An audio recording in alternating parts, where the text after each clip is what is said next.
Shalom Jemaat Tuhan, senang sekali boleh berjumpa kembali dalam renungan Kingdom Devotion hari ini.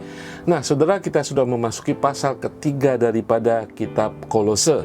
Sekali lagi, di sini Rasul Paulus mengingatkan siapa kita di hadapan Tuhan dan siapa kita, bagaimana kita berlaku di hadapan dunia ini sebagai anak kerajaan Allah. Kita diingatkan bahwa kita saat ini sudah hidup berbeda dari cara hidup yang lama. Saudara, berapa kita sering mengalami, saudara, untuk melakukan hal-hal baru itu sangat sulit sekali, ya kan?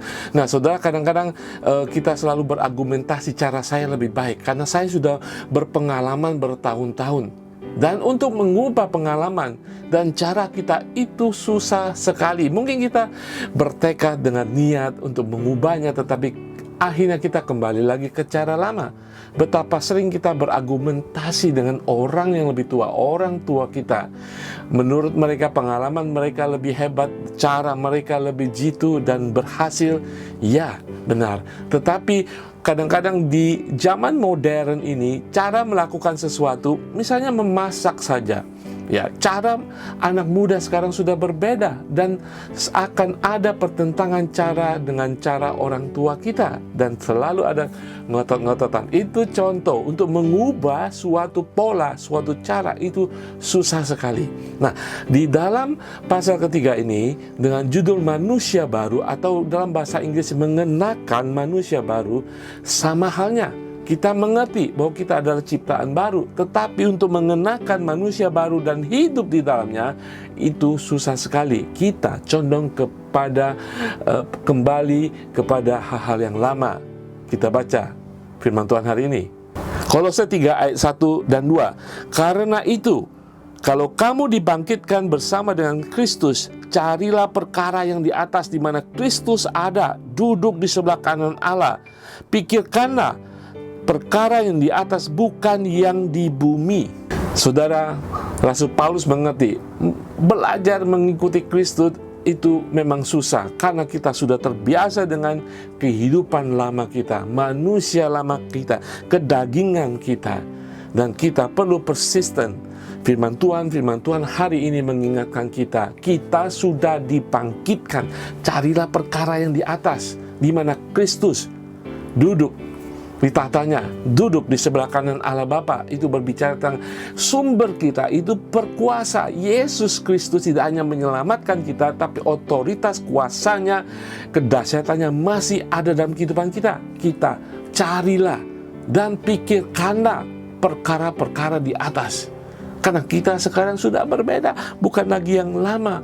Saudara sekalian, seperti halnya jemaat di Kolose, kita dianjurkan karena kita sudah hidup di dalam Kristus. Di dalam pasal kedua ayat 20 mengingatkan kita, apabila kamu telah mati bersama-sama dengan Kristus dan bebas dari roh-roh dunia, mengapakah kamu menaklukkan dirimu pada rupa-rupa peraturan seolah-olah kamu masih hidup di dunia? Hanya beberapa ayat Rasul Paulus mengingatkan kembali, kita sudah mati dalam Kristus. Sekarang kita hidup di dalam Kristus. Ada pemisahan yang jelas, ada sesuatu yang berbeda, mati dan kemudian hidup kembali. Rasul Paulus menasihatkan saudara dan saya, carilah perkara-perkara di atas. Jangan lagi kita bergumul, berkecimpung di dalam dunia ini, mencari perkara-perkara dunia dengan cara-cara hidup yang lama. Cari kehendak Tuhan, pikirkan pikiran Kristus, dan kita akan selalu mendapatkan apa yang diinginkan Tuhan dalam kehidupan kita sebagai ciptaan baru. Seorang pelari, dia berlari. Seorang perenang, dia berenang. Seorang ciptaan baru hidup dengan gaya hidup baru, gaya hidup surgawi. Saudara, hari ini tantangan buat kita.